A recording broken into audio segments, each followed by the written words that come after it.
First of all, I just want to congratulate you Thank on you. your contract being purchased. I mean, was there ever any doubts? Was there ever any "Oh, I wonder what's going to happen"? I had a good idea. I mean, that I was gonna get picked up. I'm not a very like reactive guy, so I was like, "Oh, cool." My parents were like ecstatic. My girlfriend was ecstatic. But it was, I had a good idea that I was gonna get picked up. Did you at least smile more than Paul Skeens did when Of he found course. out that he was Rookie of the Year? Okay, good.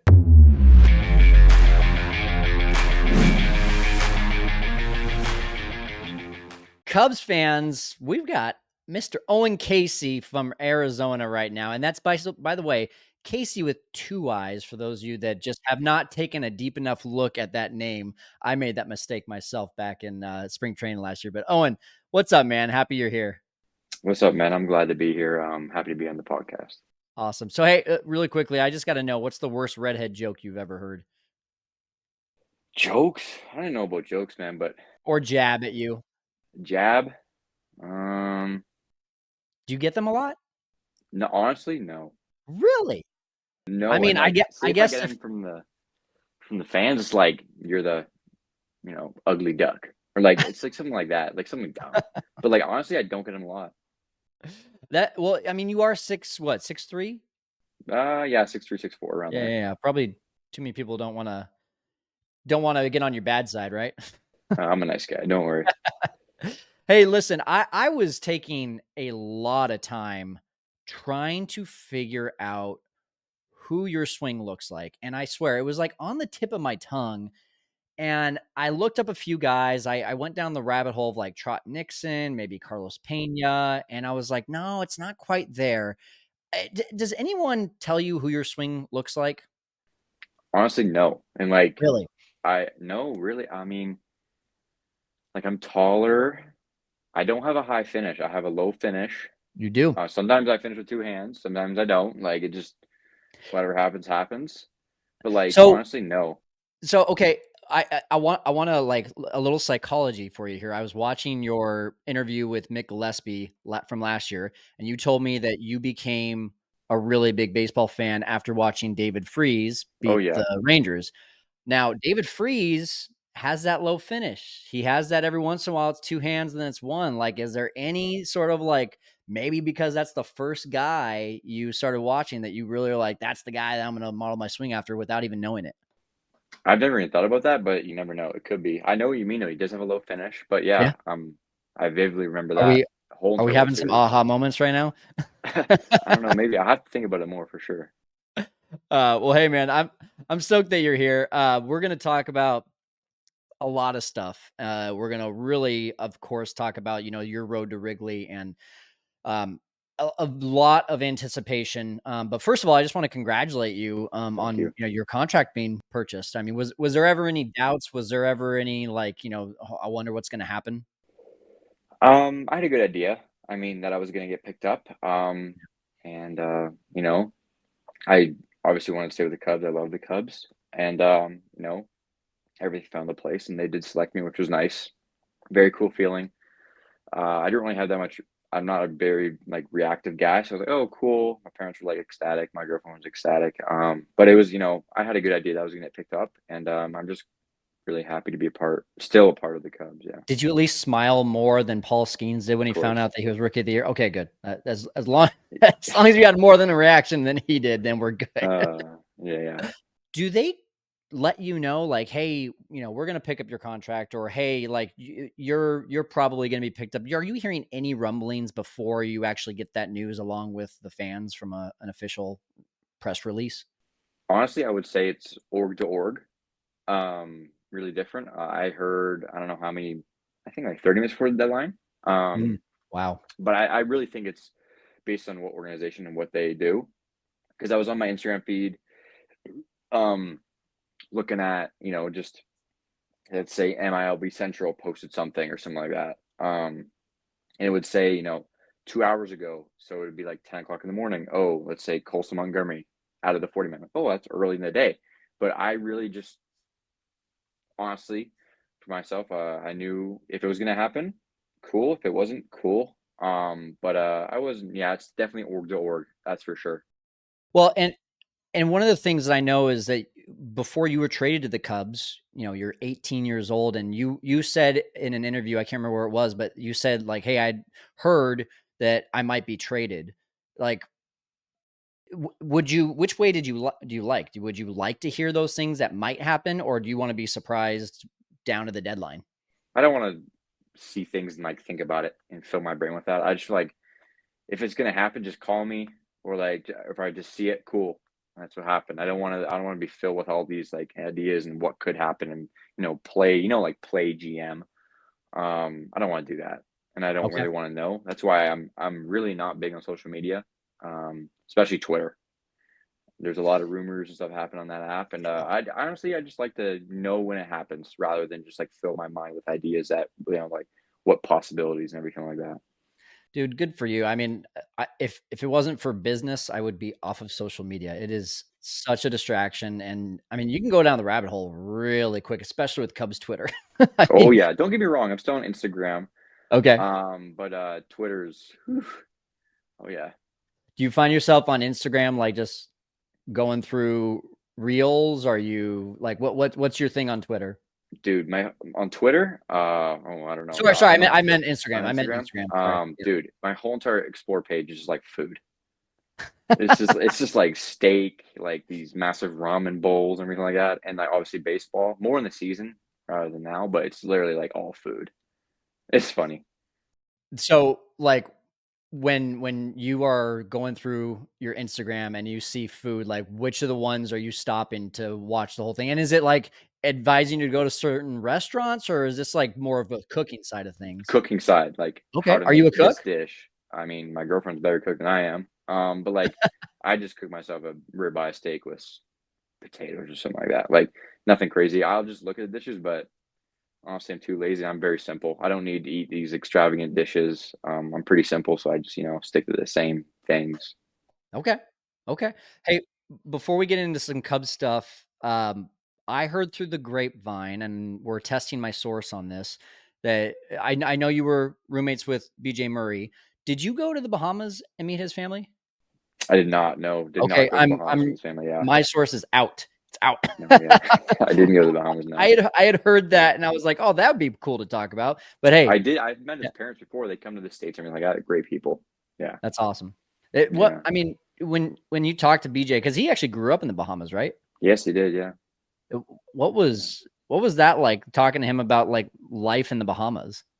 Honestly, from we would only talk about like a baseball side of things. Really, he said it was like he lived in a good area. His parents provided a great life for him, and his like I think he moved to the states when he was either 12 or 13. For high school to try Okay. and be like have more exposure for baseball. He said it's very limited, like the exposure for baseball there. Like, I mean, if you look at minor leagues, what there's like, I couldn't tell. You could kind of probably two hands how many Bahamian players are in the minors. What there's one right now, Yeah. two in the big leagues. Yeah, not many. Um, so he said like there's not much opportunity. So I really give him, a round of applause for making it out and getting seen. Cool. It's cool too because he went to FAU and then he got drafted by the Cubs. So he really Yeah. did a good job, and he's continuing to do a good job. Who's been the guy like in the minors that's been the biggest character that you've been around so far? I know you've spent a lot of time with PCA too. You were telling me before we pressed record that he did something before a game, right? He shaved his, so he always had a like his head shaved. Okay. I don't know. He like literally 10 minutes before the game, he did like a blue airbender arrow on his head. It was hilarious, and 10 minutes before the like game started. oh yeah, like maybe like 10-15 minutes before the game before we had to go for like sorry stretch. Um, but it was awesome. It was amazing. Everyone loved it, and it's just kind of like the guy loves baseball, man. He loves the competition more than anything. I feel like, and he was a great friend and a great player. Well, let's talk about you and your competition. I mean, short professional career so far, but it's been filled with a lot of moments. What has been the number one for you so far? I can give you two. Okay. Number one, I guess like it was a collective, a bunch of moments was playing in WBC. Yep. That's like nothing for me. I mean, I represented my country. I'm very patriotic. And number two is probably the walk-off grand slam, like 2 hours before my birthday, and that was pretty cool. Those are the 2 that come to mind for me, and I wanna share my screen really quick here because I just want to see your reaction as you watch this, right? Like, No umpire was making any call. I was like, all right, screw it, I'm gonna go. That thing hit this thing hard, man. You see how it bounces up? Like, great, yep, bounce up. I'm like, what is that? Like, what is that? And they're not doing anything. They're like, slow down. Like, I was like, no umpires. As soon as I passed them, starts going like this. I was well, like, you it's gotta be. tough to tell in that stadium, like, I know, man. you I don't know. know, and See I where it mean, hit? it barely I know, clears. man. I know. So I was like, ah, screw it. So, I mean, what emotion though, like, doing this for your country, was that am I making too big of a deal of that, or was it that big of a deal? To me, I mean, it was cool, and I want to continue to keep doing that. Represent it well, and hopefully win more. I mean, we got some good players coming up, and I feel like we're going to continue to get better as a country, and we are. I mean, Yeah, you go back home, you see all these kids getting drafted and committed to big time D1 schools, and there's talent everywhere. And definitely when I'm done playing and when I'm playing, obviously, I want to give back.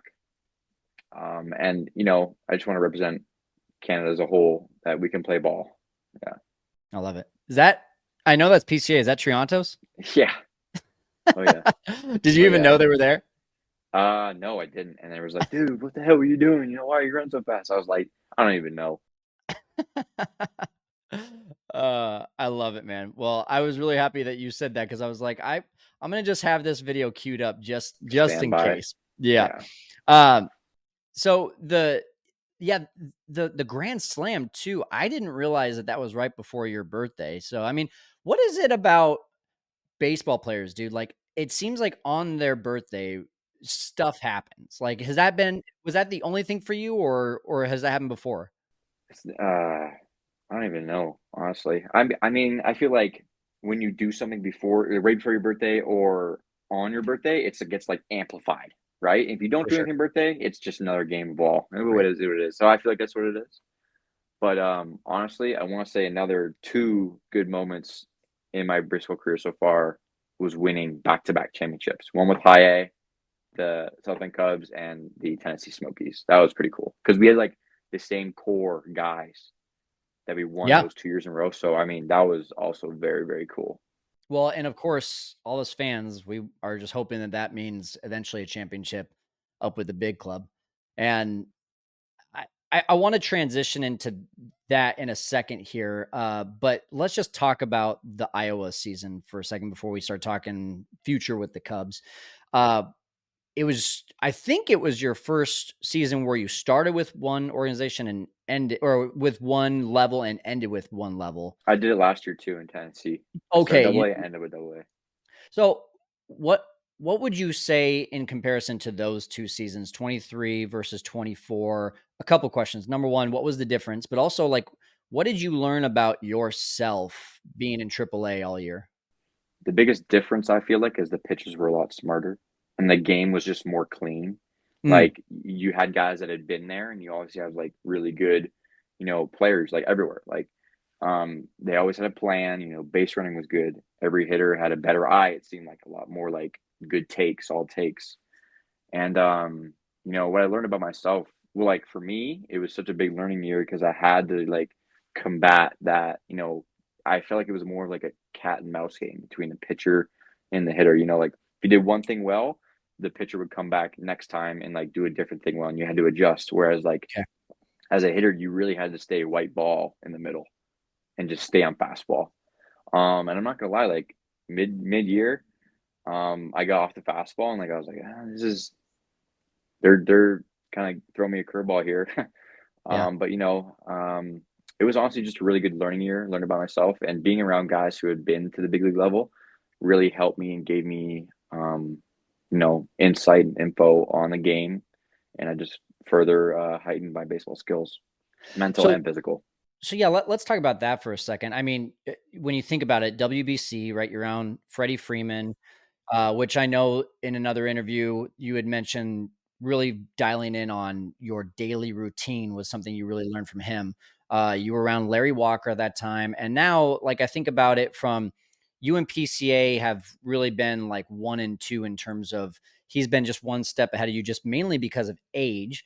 And And his what are defense you, is out of this world well, nuts. yeah, for sure, for sure. I guess where I'm going with that is just like, who are you learning the most from, or what has been some of the biggest learning lessons that you've gotten from specific guys along the way that are preparing you to, when you do make that debut at Wrigley, mentally prepared, physically prepared, all those things? Honestly, the biggest learning tool, I feel like it's not even a person, it's failure. Hmm. Learning to like, really calm your emotions and be, get a hold of them. And honestly, guys like David Bodie, Trace Thompson we had at the end of the year, Kirk Casale we had at the start of the year, who was with the Giants. He went to the Yeah. Giants halfway through the year pretty much. Um, and honestly, just watching and learning and like seeing how guys go about their days and what they do, really is the best tool for me. Not a single person, I named a couple there, but I would just say my eyes, you know, and my That's ears, good. learn, watch and listen and see what they do and try to like emulate that, be a pro. Tell me, I mean, I know Bodie was there with you for probably the longest, I would assume. I mean, was there one thing that sticks out with all the time that he's had in the majors, or one thing that you learned, maybe even not what he said, but just watching how he goes about his preparation, anything along those lines that sticks out? He's himself. Hmm. He's not trying to be someone. Whether you like it or not, he's himself. And I really appreciated that. Um, you know, and he was never like mean or anything like that to anyone. I mean, I knew him for like a like spring training and half a season. I never knew him before that, but he was always just himself, and I really appreciated that because it was just genuine. Yeah, that's a great way to explain David for sure. Um, all right, 2024. Honestly, when you started with AAA, I personally thought, even though you weren't on the 40-man roster, I'm like, this guy, we're going to see him at Wrigley in 24. Did you have those expectations at all for yourself, or what was your, at the end of the year 2024? Did you find that you were doing exactly what you wanted to do? I was where I was and where my feet were, and I was happy enough. I was met where I was supposed to be. It would have been cool to get up there, of course, Mhm. but stuff happens, and I'm not worried. My time will come, but I feel like I had a good year. I could have had a better year, but like I said, I learned a lot.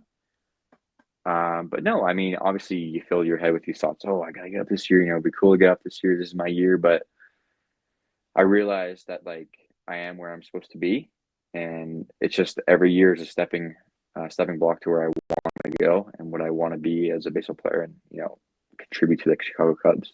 It's a very peaceful mindset, and I mean, we have to remind ourselves you're 22 years old. Like the things that you're saying, I didn't realize until I was 27, 28 years old. Like that's a very mature mindset. Is that something that was taught to you? Did you have to learn that on your own? Where did that come from? Self-taught for Yeah. sure.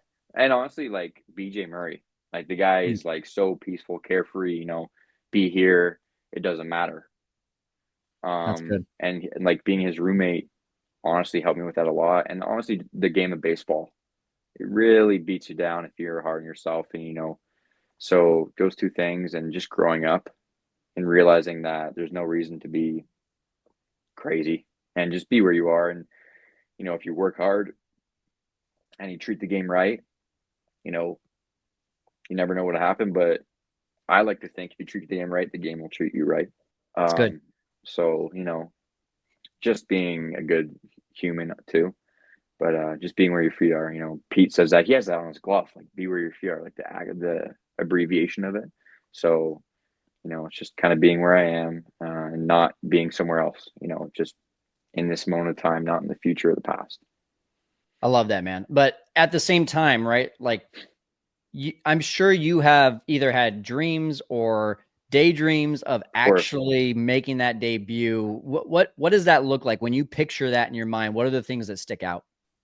the crowd, just being the outfield or like seeing everyone. Um, really just like soaking it all in. Playing against competition that's the best, and I feel like it would heighten my skills because you iron sharpens iron, Hmm. and pressure creates diamonds. So just but one thing I do envision is just like the crowd. Yeah, Okay, you just said something that our friend over at CHGO, Brendan Miller, a good friend of mine, also believes in, and that is that when you get promoted to the next level, uh, you go into survival mode of basically like, I've got to raise myself up to that next level as Oh well. And we yeah. saw that with Porter Hodge, right? We saw him just go and take it to the next level. We saw PCA on day one in 2024 hit a game winning home run. And, he went through some struggles, but then eventually got back to, hey, I belong here. And then you just mentioned that you think that the pressure, iron sharpens iron. Has it been like that for you at each level? And I mean, I just want to know, like, from an athlete and a mental toughness perspective, just what goes into that mindset. I feel like a lot of people that aren't athletes look at pressure as like a bad thing. Like, oh, there's so much pressure. Like, but that's a privilege. Like you worked so hard for this pressure to feel this pressure, embrace it because you earned it. That's how I Mm, feel. But every year, there's certain things I learned. Like my first month and a half of high, I hit like point 0.80, right? And then after that, I was like, okay, get it together. Like, come on. And after that, I was fine. But every level, you learn something different. And I feel like some guys can skip levels and be fine. But I feel like for myself, I had to experience every level before because I need to learn those things. But like I said, iron sharpens iron. And I feel like when you play against the best, it brings you to another level, like you said about with Porter Hodge and Pete. Like second half, Pete was nuts. Like at the plate, it was crazy. amazing. Yeah. It was amazing. So much fun. And it really gets me excited for seeing him up, and also guys like you and Kevin Alcantara. And, the big thing, I guess, there is that curve that you have to go through in when you first get there, and you can do everything you need to try to shorten that gap of going from struggling to, like, hey, I'm now thriving in the MLB. But I'm sure there's a lot of coaches that have said things to you of like, hey, here's what you need to work on, here's the things that you need to be able to have mastered before you get that call up. What are some of those things, and who is that coming from? Is it coming from the organization, or is it coming from your coaches at Iowa? I would say honestly, the number one thing that kind of pops out is the strikeout rate. Hmm. But if you look at my early career, it's gone down by like 2% every year. Yep. So I'm getting better at it every year. I feel like I can go 2% every year, 2 to 5% every year. Um, I can drastically decrease strikeouts. That'd be, I mean, just putting the ball more in play and being a well above average defender would be nice. I mean, I feel like I'm a good defender. But honestly, it's like I'll have talks with, pretty much all coaches, and what counterbalances my strikeout numbers is my walks. And when I do, and I have very high, when I do hit the ball, it tends to be harder. And so more chance for hits. So yeah, I do strike out a lot, but I still hit the Hey, ball. And so does when I Kyle do, Schwarber, and he's true, made a good career. he has. But honestly, like more than anything, I feel like we have a coach in Arizona named Desi, and he works with a bunch of rehab guys. And then when I went down there, and he's just a great guy, and just all mental. I Hmm. mean, all mental. I mean, you can be the best player in the world and have a bad mentality, and you're gonna suck. How hard was it for you to have a good mental just good mentality in general, especially last year, that first few months at Tennessee? I think the strikeout rate, you just mentioned it. That's one of the things you're working on. I think at one point the strikeout rate was like 45-ish% in the beginning there. I could be quoting that wrong, but like when you go through something like that, especially starting at Double A and maybe a year or two away from the majors, what kind of doubts start to creep into your mind when you're going through that kind of stretch, or do they? None, because I really Good, couldn't care about the strikeouts. In my opinion, I good. really don't care. That's great. And I know they can continue to go down because I'm gonna every year I'm gonna refine my approach, and it's gonna get better and better every year. With the more ABs I see, more pitches I see. Because like I don't know, in a profession they say like, oh, some professions like, oh, 10,000 hours and you've mastered it, right? I think I have around, I don't even know, 1,600 professional at bats, maybe, or a Okay. little more than that. I don't really know. It's somewhere in that area. I'm going to tell you right now, you have Okay. 1,736 plate Okay. appearances. I was So you were 137 close. off.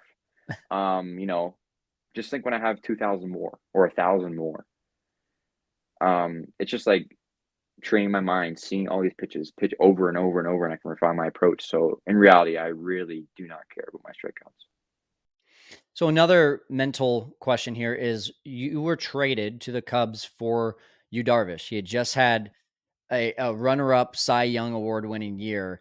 And while it was a salary dump from the fans' perspective at the time, there was also this like hope of, hey, I hope this 18-year-old Owen Caissie guy actually turns out to be something. Did that put any more pressure on you just knowing that you were a part of that kind of trade?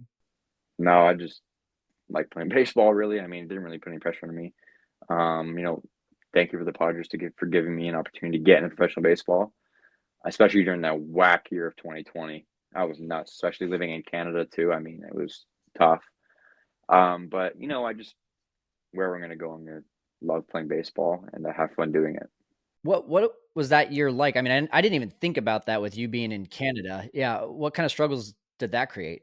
I just was inside the whole time because you couldn't play. I mean, I think the last game he played, when I was on the junior national team with Canada, when we were playing against Toronto and hit a home run that game, and then the world like shut down.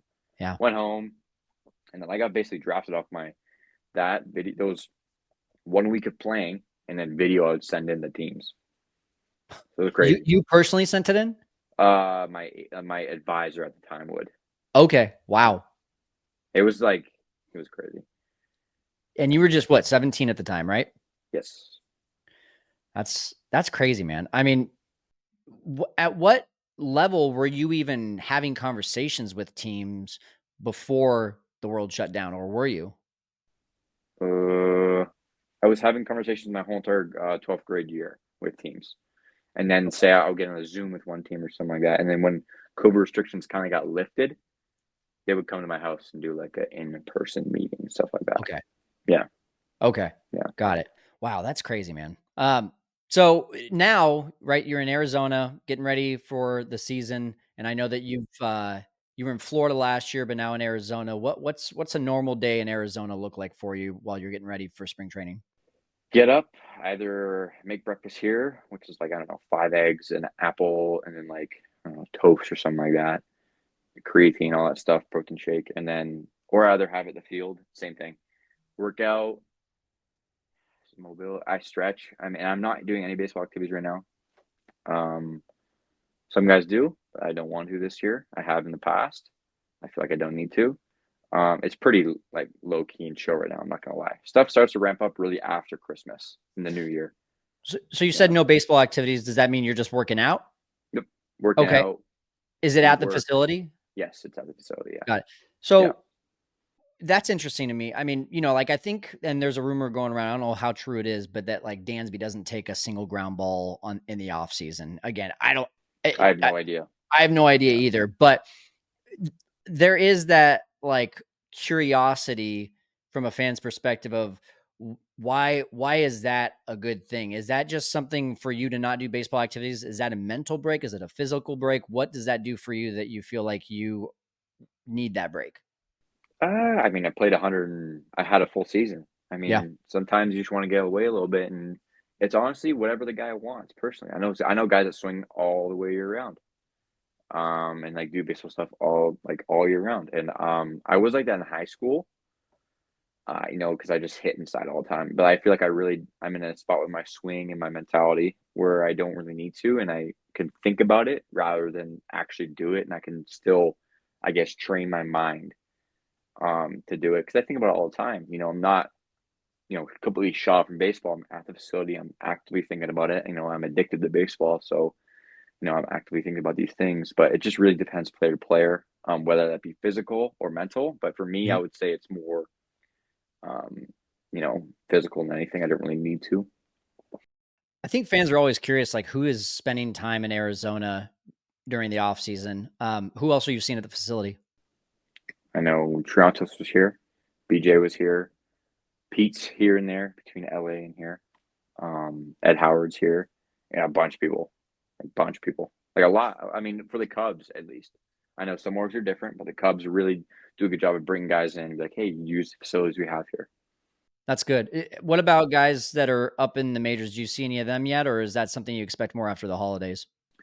I expect more after the holidays. Yeah. Got it. Yeah. Cool. That's awesome, man. One last question, then we're gonna get into the rapid fire here and let you be on your way. But as we record this, it's Saturday, November 23rd. I think I'm releasing this on Monday. But yesterday, it was kind of a shock to Cubs fans, Mike Tauchman being non-tendered after everything that he's done for the organization in terms of just like playing a role position, being that fourth outfielder.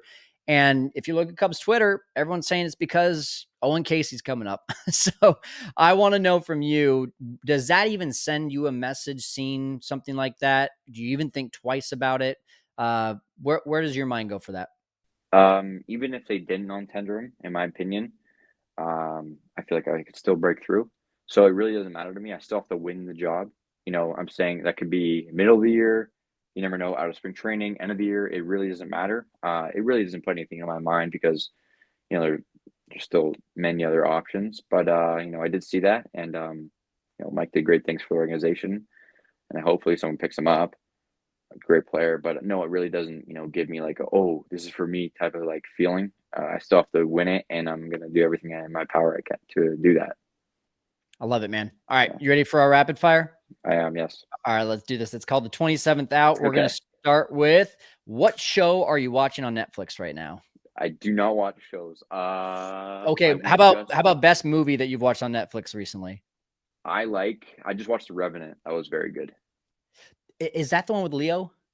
Yeah, with he's in way back when in the wilderness, like the bear and everything like The that. filmography on that was wild. Yep. Yeah. Awesome. All right. Finish the sentence. When I'm not playing baseball, you can find me Playing video games.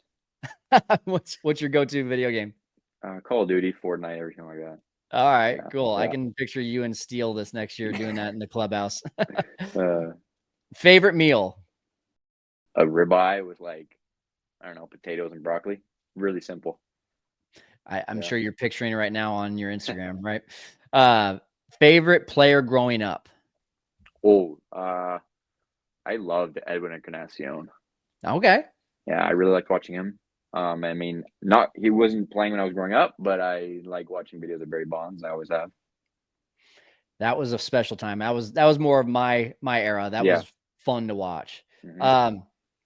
Fun fact that very few people know about Owen Caissie. Fun fact. Honestly, I don't want to toot my own horn here, but going back in the video game thing, I'm pretty good at video games. I know guys in our org are pretty good too. Like Brandon Birdsell's really good at Fortnite, but I think overall I'm a pretty good gamer. Yeah. Okay. Yeah. I like it. First purchase you made after getting your signing bonus? This chain, actually. Really? Yep. Any story behind that? Nope. Just wanted a nice one and got there myself you a chain. Yep. That's really it. Love it. All right. Last question. Putting you on the hot seat. Over under, your major league debut will be on May 15th. So over would be after May 15th. Under would be before May 15th. For me, over. Okay. All right. We'll see. Yeah. We'll see. I'm going to replay this when you get that call up, brother. Okay. All right. Owen, thanks so much, man. This has been a blast. And I appreciate your time, dude. Thank you very much. Thank you.